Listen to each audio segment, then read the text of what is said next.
guys, welcome back to Taylor Builds. It's freezing today, so if you hear that sound in the background, that's my heater running so I don't die in here. Today I'm going to be showing you guys how to weld a differential.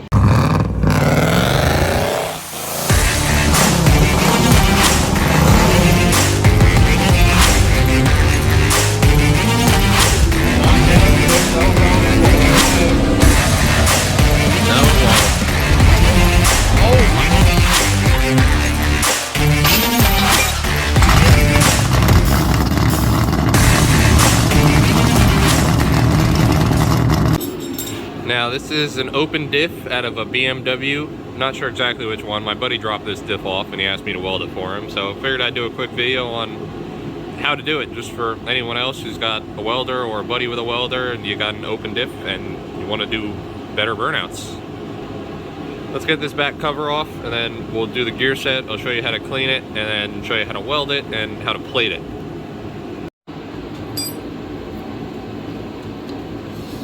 This off quick.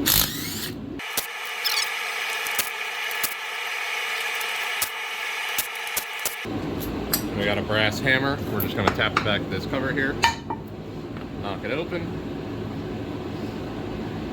inside of our cover,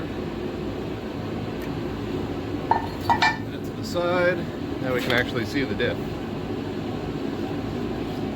See right there, these are our spider gears. Well, these are our spider gears and these are our axle gears. And you can see when I spin this one,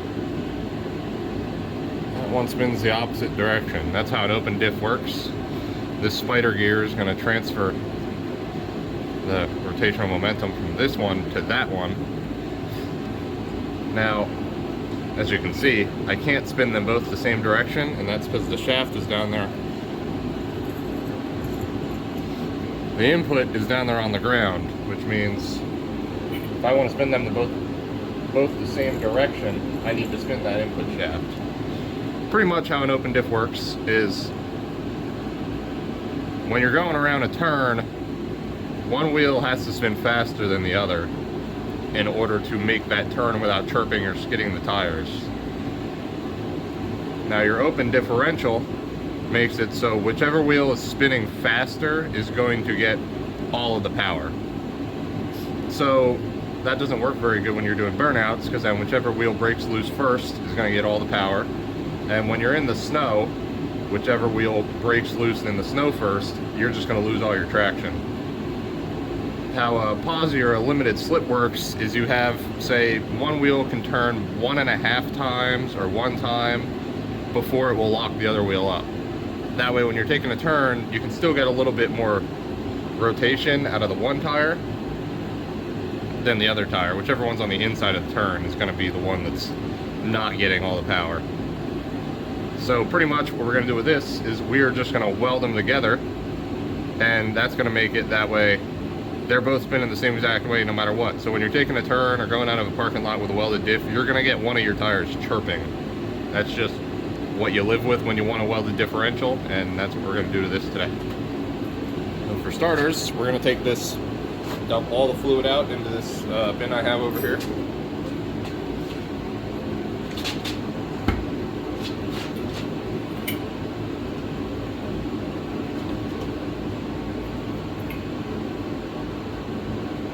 Pretty clean fluid.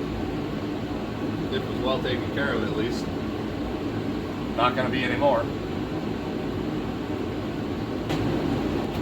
Okay, now what we're going to do, we're going to line this carrier up.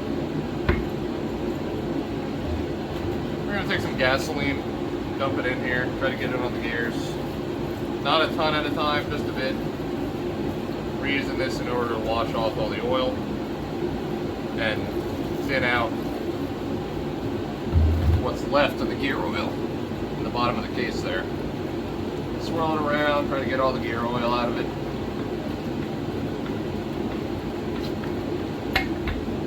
A lot of people might wonder why I'm using gasoline, and that's because a bottle of brake clean is about $10 and a gallon of gas is about $4 right now. So still a little cheaper, and it'll thin this stuff out like nothing. Sometimes even better than brake clean will.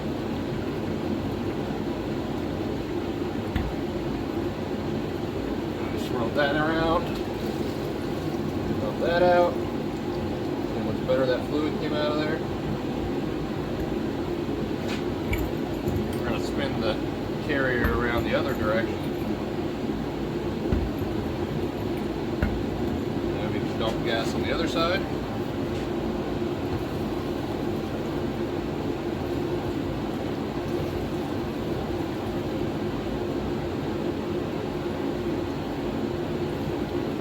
Mostly trying to clean up the spider gears and everything. Go like this, try to swirl it around a bit. Just want to get as much grease as possible off the spiders.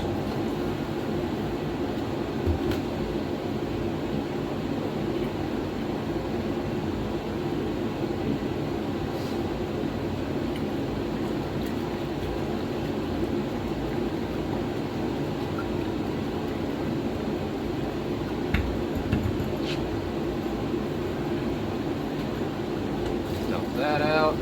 See how dark that fluid is. Now that we did all that, you want to take your gas and move it away.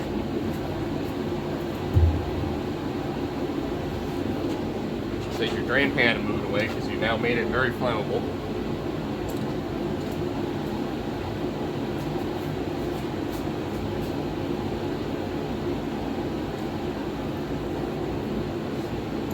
And what you're going to want to do is you're going to want to light this on fire. That's going to burn off any remaining grease.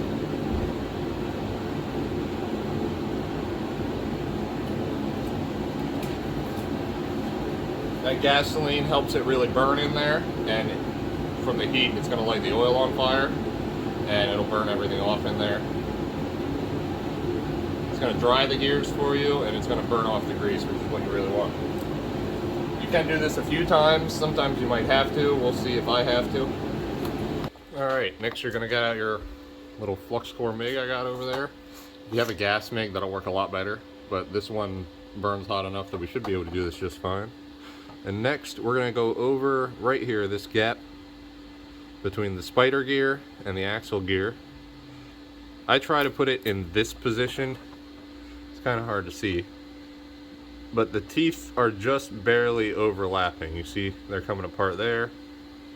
Right there, they're just overlapping at this seam right here, and it's going to do that on all four corners. That's the best place to weld the teeth together because you can get more of a weld in that gap, and then you can also connect this tooth right here to this tooth. So it gets you two teeth on one, and it seems to get you a bit of a stronger connection between the teeth. We're going to weld that together in all four corners. We're going to probably roll it over, do the other side then, and then we're going to come in and weld a, I think it's a 3/8 steel plate I have in both of these gaps.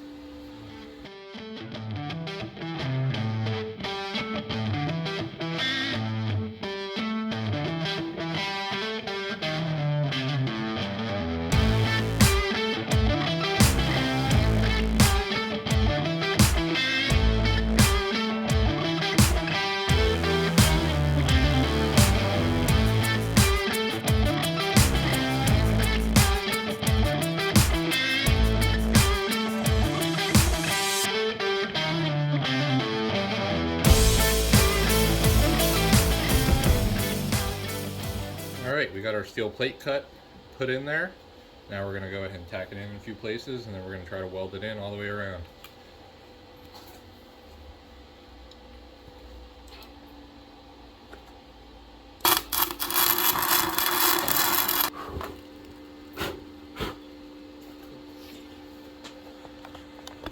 Okay, that's it for the welding.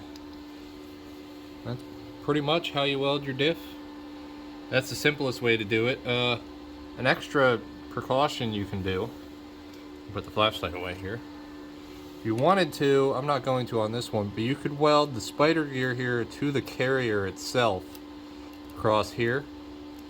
If you do that though, not like you're ever going to because you're welding this in, but you could never get these spider gears out of here and replace them at all. This carrier would just be junk then. Right now the carrier is still usable. You just have to cut this damn weld out and get all these gears out.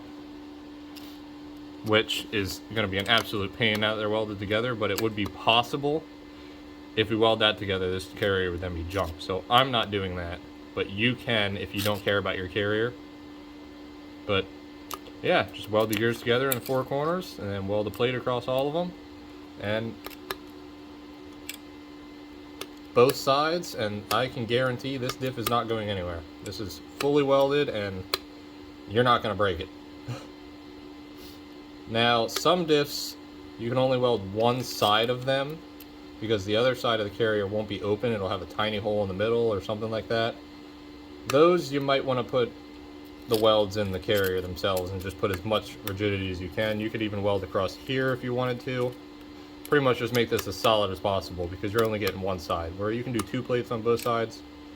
Way stronger. Alright, I'm going to go ahead and get this diff cleaned up now. Pretty much the same exact thing we did when we cleaned out the oil. Going to get some gas in there, rinse it around. I'm going to take a wire brush and make sure the gears are all cleaned up. And then seal it back up, put oil in it, good to go. Thanks for watching, and subscribe if you haven't already. Have a good day.